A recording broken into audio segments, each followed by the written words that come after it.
Hello students, इस video में continue करते हैं अमाइंस चैप्टर को। सो नेक्स्ट टॉपिक हम यहाँ पे कवर करेंगे फिजिकल प्रॉपर्टीज अमाइंस की। तो फर्स्ट हम स्टडी करते हैं इसके अंदर फिजिकल स्टेट को। तो देखिए फर्स्ट पॉइंट है हमारे पास, जो हमारी लोअर मेंबर्स होते हैं अमाइंस के, बेसिकली जो हमारी एलिफेटिक अमाइंस के जो लोअर मेंबर्स होते हैं वो हमारी गैसेस होती हैं और उनके पास जो ऑर्डर होता है वो अमोनिया लाइक ऑर्डर होता है।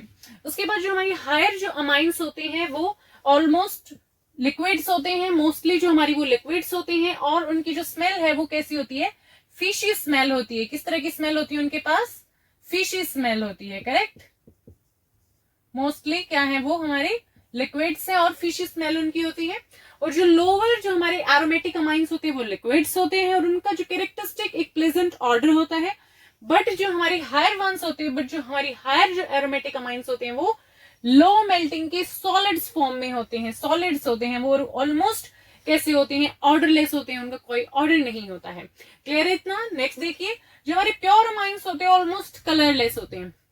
अगर हम प्योर स्टेट की बात करें अमाइंस की तो वो कलरलेस होंगे, कोई कलर नहीं होगा। बट जैसे ही उनको हम लंबे टाइम के लिए हवा में रख देंगे, खुला छोड़ देंगे उनको, but develop colour on keeping in air. But जैसे उनको हम हवा में लाएंगे, हवा के कांटेक्ट में, तो क्या होगा, कलर डेवलप होगा उनका फॉर लॉन्ग टाइम, लंबे टाइम तक जब हम उनको रख देते हैं। This is due to the reason, इसलिए जो अमाइंस होते हैं हमारी, स्पेशली जो अपने एरोमेटिक अमाइंस होते हैं वो क्या होते हैं, रेडियली ऑक्सीडाइज हो जाते हैं एयर में, ऑक्सीडाइज हो जाएंगे एयर में, वो फॉर्म करेंगे हमारी coloured oxidation products. Clear? Means to say वैसे तो उनके पास कलर नहीं होता है, वो कलरलेस होते हैं जो हमारे प्योर होते हैं, बट जैसे हम उनको एयर के कॉन्टेक्ट में ले आएंगे तो कलर उनका प्रोड्यूस होने लगता है। स्पेशली जो हमारे एरोमेटिक अमाइंस है वो हमें क्या देते हैं, कलर्ड ऑक्सीडेशन प्रोडक्ट हमें वहां मिलता है, वो ऑक्सीडाइज हो जाते हैं। क्लियर? उसके बाद हम सेकंड पॉइंट, जो इंपॉर्टेंट पॉइंट है, बॉइलिंग पॉइंट की हम बात करते हैं अमाइंस की। तो देखिए जो अमाइंस होते हैं उनका जो बॉइलिंग पॉइंट होता है वो हाई होता है हाइड्रोकार्बन से। उनके कंपेरेबल मॉलिक्यूलर मासेस को अगर हम कंपेयर करेंगे तो किसका ज्यादा आएगा, अमाइंस का, एज कंपेयर टू जो हमारी हाइड्रोकार्बन होंगे उनके। तो देखिए बिकॉज ऐसा क्यों है, because the amines are polar. Amines क्या होते हैं, पोलर होते हैं, उनके अंदर क्या होती है, हमारी हाइड्रोजन बॉन्डिंग भी प्रेजेंट होती है। फॉर्म करते हैं वो इंटरमोलिक्यूलर हाइड्रोजन बॉन्ड्स। क्या फॉर्म करते हैं वो, हमारे इंटरमोलिकुलर। देखिए intermolecular hydrogen bonds means to say वहां पे हाइड्रोजन बॉन्डिंग होगी मॉलिक्यूल्स के बीच में। तो जब मॉलिक्यूल्स के बीच में हाइड्रोजन बॉन्डिंग प्रेजेंट है तो ऑब्वियसली उनका जो बॉइलिंग पॉइंट है वो ज्यादा होगा किनके कंपेयर में, हमारी जो सिंपल हाइड्रोकार्बन है उनके कंपेयर में। Except tertiary amines which do not have hydrogen atoms linked to the nitrogen atom. देखिए ये हमें पता है क्या होता है, RnH2 प्राइमरी। अब यहाँ पे क्या हो जाएगा हमारा, R अगर 2 आ जाए, 2R, ये हमारा एक H, और अगर तीनों यार से वो रिप्लेस हो जाए तो क्या हो जाता है बच्चे, टर्शरी। तो ये क्या, प्राइमरी, सेकेंडरी, टर्शरी। तो देखिए प्राइमरी में क्या है, 2 हाइड्रोजन है, सेकेंडरी में क्या है, 1 हाइड्रोजन, टर्शरी में तो है ही नहीं। तो हाइड्रोजन बॉन्ड कैसे बनेगा, अगर हाइड्रोजन बॉन्ड नहीं बनेगा तो उसका इतना ज्यादा बॉइलिंग पॉइंट भी नहीं होगा। क्लियर है इतनी बात? तो देखिए इसलिए जो प्राइमरी अमाइंस होते हैं, देखिए उनके पास कितने, 2, सेकेंडरी के पास कितना है, 1 हाइड्रोजन, और जबकि जो टर्शियरी अमाइंस होते हैं उनके पास no hydrogen link to the nitrogen. इसलिए जो हमारा बॉइलिंग पॉइंट है उसका जो ऑर्डर आएगा वो किस तरीके से आएगा, सबसे ज्यादा प्राइमरी, उसके बाद सेकेंडरी, उसके बाद टर्शियरी। बॉइलिंग पॉइंट हमारा वेरी करेगा अमाइंस के अंदर। सो सबसे ज्यादा primary, then secondary, then tertiary. Clear है ये बात? बिकॉज उनके अंदर क्या होती है, हमारी हाइड्रोजन बॉन्डिंग प्रेजेंट होती है और सबसे ज्यादा किस्म होती है प्राइमरी में, देन सेकेंडरी, देन टर्शियरी। इनका जो बॉइलिंग पॉइंट है वो भी इस तरीके से वेरी करेगा, primary, then secondary and then tertiary. Clear? Next point है the electronegativity of nitrogen is lower than that of oxygen. देखिए जो हमारी इलेक्ट्रोनेगेटिविटी होती है FON, सबसे ज्यादा किसकी होती है, फ्लोरीन की, उसके बाद होती है ऑक्सीजन, उसके बाद होती है नाइट्रोजन।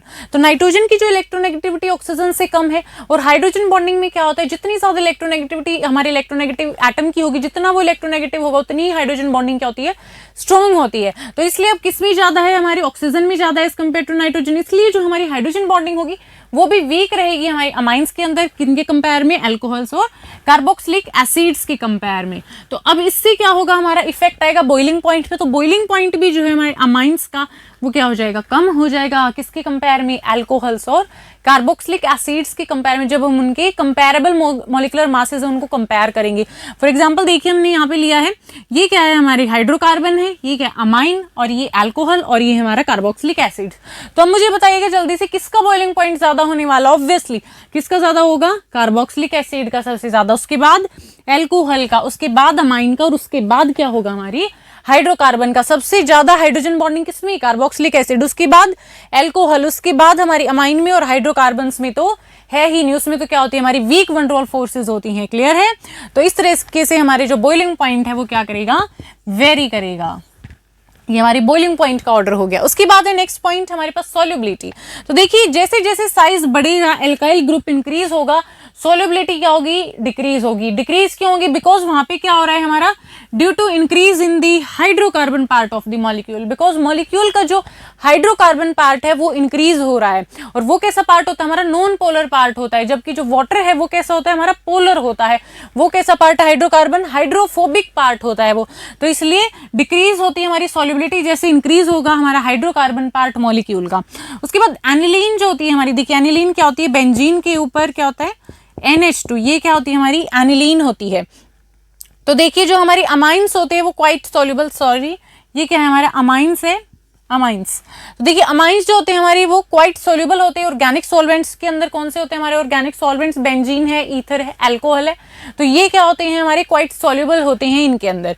उसके बाद अगर हम बात करें एरोमेटिक अमाइंस की, वो इनसॉल्युबल होते हैं वाटर में due to large hydrocarbon part. अब देखिए ये क्या है हमारी एरोमेटिक, ये क्या होता है, इसका लार्ज हाइड्रोकार्बन पार्ट, बहुत सारी यहाँ पे कार्बन है, तो इसलिए ये क्या होते हैं हमारे वाटर के अंदर इनसॉल्युबल होते हैं। बट जबकि अगर हम बात करें ऑर्गेनिक सॉल्वेंट्स की, उनमें ये क्या होते हैं, सॉल्युबल होते हैं। तो देखिए which tends to retard the formation of H bonds, तो वहां पे क्या होते हैं हमारे एच बॉन्ड्स नहीं बन पाते हैं।